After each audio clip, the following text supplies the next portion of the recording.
इस समय मौसम भारी उमस भरा है, जिसको लेकर आम जनमानस बहुत ही प्रभावित है, जिसको लेकर के घर से बाहर निकलने में समस्याएं, क्योंकि है क्या कि पानी की प्यास ज्यादा लगती है, तमाम बीमारियां हो रही हैं, जिसको लेकर अस्पतालों में बड़ी भीड़ है।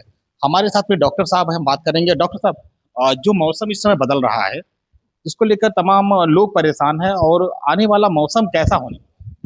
देखिए, अभी जो स्थिति है ये इस तरह से है कि उत्तर प्रदेश में इस समय कोई प्रभावी सक्रिय मौसम तंत्र नहीं है, और इसके कारण जो है वो आने वाले दिनों में भी कोई विशेष परिवर्तन होने की संभावना नहीं है। प्रदेश में निचले चोमंडल में सतही स्तर पर गर्म पछुआ हवाएं आ रही हैं, और जो तापमान बढ़ने के लिए जिम्मेदार हैं। इसके अतिरिक्त मध्य भारत में मध्य चोमंडल के ऊपर एक प्रचक्रवात बना हुआ है, जिससे गर्म हवाओं का अधोगमन हो रहा है, और कोई सक्रिय मौसम तंत्र नहीं होने के कारण दिन भर सूरज की रोशनी पड़ने से ऊष्मीय विकिरण हो रहा है, जिसके कारण की तापमान बढ़ रहा है। तो ये सारे ही फैक्टर रिस्पॉन्सिबल हैं तापमान बढ़ने के लिए। इसके अलावा जैसे जैसे हम मानसून सीजन की ओर बढ़ रहे हैं, हमारे जो क्लाइमेटोलॉजिकल नॉर्मल्स हैं, जलवायु औसत, वो कम हो रहे हैं। तो जो एग्जिस्टिंग टेम्परेचर प्रोफाइल है, इसी में जो है वो हीट वेव और लू जैसी स्थितियां उत्पन्न हो रही हैं।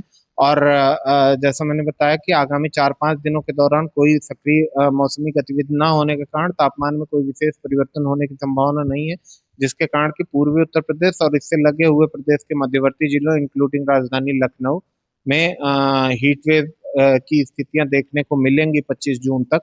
और इसके लिए जो है वो येलो अलर्ट जारी किया गया है। इसके साथ ही साथ रात के तापमान भी जो है वो सामान्य की तुलना में अधिक हैं, और इस वजह से जो हीट इंड्यूस्ड स्ट्रेस है वो सिर्फ दोपहर के समय सीमित ना रह के एक लंबे पीरियड के लिए हो रही है, और लोगों को जो हीट इंड्यूस्ड स्ट्रेस या इलनेस होती है, ये इसका ड्यूरेशन बढ़ने से समस्या लंबे पीरियड में बढ़ती है। तो इसलिए लोगों को सावधानी बरतने की आवश्यकता है कि वो आवश्यक सावधानी बरतें, और जिससे इस हीट इंड्यूस्ड इलनेस से बच सकें। यद्यपि अभी येलो अलर्ट है, लेकिन क्योंकि ये अगले 4-5 दिनों तक प्रिवेल करने की संभावना है, तो इसका एक क्यूमुलेटिव इफेक्ट होता है। तो इससे बचने के लिए लोगों को नेसेसरी जो प्रिकॉशंस हैं वो बरतने चाहिए। लाइक बॉडी को हाइड्रेटेड रखें, पीक हीट आवर्स में बाहर ना निकले दोपहर के समय में, और रात के समय स्पेशली, या जब भी वो रेस्ट ले रहे हों उस समय बॉडी को